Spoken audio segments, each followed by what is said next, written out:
অপরিচিতদের প্রভাবিত করার দরকার নেই। যারা আপনাকে চেনে তারা ইতিমধ্যেই জানে আপনি কে। এই সহজ কিন্তু গভীর কথাটি বলেছেন বিনোদ যাদব, একজন স্বনির্মিত কোটিপতি যিনি নম্রতা আর অধ্যবসায়ের মাধ্যমে গড়ে তুলেছেন একটি আন্তর্জাতিক ফার্মাসিউটিক্যাল সাম্রাজ্য। পুনের একটি সাধারণ সরকারি স্কুলের ছাত্র থেকে দুবাইয়ের বিলাসবহুল প্রাসাদের মালিক, তার এই যাত্রা সত্যি অনুপ্রেরণাদায়ক। বিনোদ যাদবের জন্ম ও বেড়ে ওঠা পুনের একটি সাধারণ মধ্যবিত্ত পরিবারে। বাবা একজন সরকারি স্কুল শিক্ষক। সংসারে অভাব অনটনের ছোঁয়া ছিল নিত্যসঙ্গী, কিন্তু ধৈর্য, পরিশ্রম এবং মূল্যবোধের শিক্ষা তাকে ভবিষ্যতের জন্য প্রস্তুত করেছিল। মেকানিক্যাল ইঞ্জিনিয়ারিংয়ে ডিপ্লোমা নিয়ে তিনি 13 বছর বিভিন্ন চাকরিতে কাটিয়েছেন। দিনে 12 থেকে 15 ঘন্টা করে কাজ করেছেন। 2001 সালে মাত্র $10,000 বিনিয়োগ করে তিনি ভারতে একটি ফার্মেসি ফ্র্যাঞ্চাইজি শুরু করেন। স্ত্রী সুবর্ণার সাথে মিলে দিন-রাত পরিশ্রম করতেন। সকালে স্ত্রী, সন্ধ্যায় তিনি নিজে দোকান সামলাতেন। কিন্তু প্রকৃত সাফল্য আসে 2003 সালে, যখন একটি ছোট শ্রেণীবদ্ধ বিজ্ঞাপন দিয়ে ফিজিতে প্রথম আন্তর্জাতিক অর্ডার পেলেন। এরপরই শুরু হয় তার বিশ্বজয়ের পথচলা।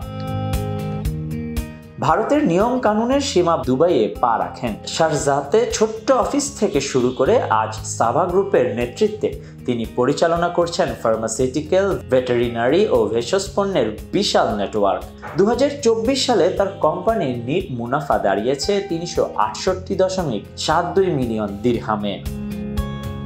অঢেল সম্পত্তির মালিক হয়েও বিনোদ যাদব আজও ভিত্তিহীন। দুবাই হিলস এস্টেটের 40,000 বর্গফুটের প্রাসাদে আমন্ত্রণ জানিয়েছেন তার পুরনো স্কুল শিক্ষক ও কলেজ বন্ধুদের। তিনি বলেন, আমাকে গড়ে তুলতে তাদের অবদান অসীম। টাকার প্রতি তার দর্শনও সহজ। মৌলিক চাহিদা পূরণ হলে বাকিটা হলো মানুষের জীবন স্পর্শ করা। বর্তমানে তার প্রতিষ্ঠানে 1000 কর্মী কাজ করলেও লক্ষ্য আরো 9000 চাকরি তৈরি করা। তিনি বলেন, এই মিশন শেষ না হলে থামবো না। পাশাপাশি ব্যর্থতাকে তিনি সাফল্যের সিঁড়ি হিসেবে দেখেন। 2010 সালে এক বিপণন ব্যবসায় ব্যর্থ হয়েও পশু চিকিৎসা খাতে নতুন দিগন্ত খুলেছেন।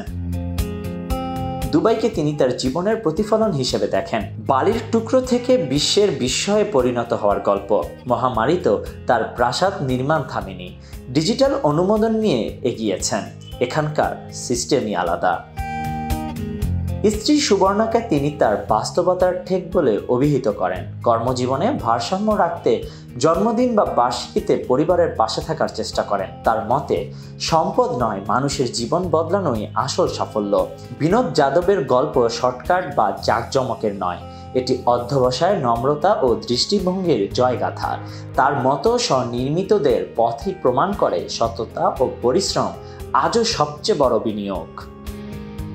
Desk report, news now 24।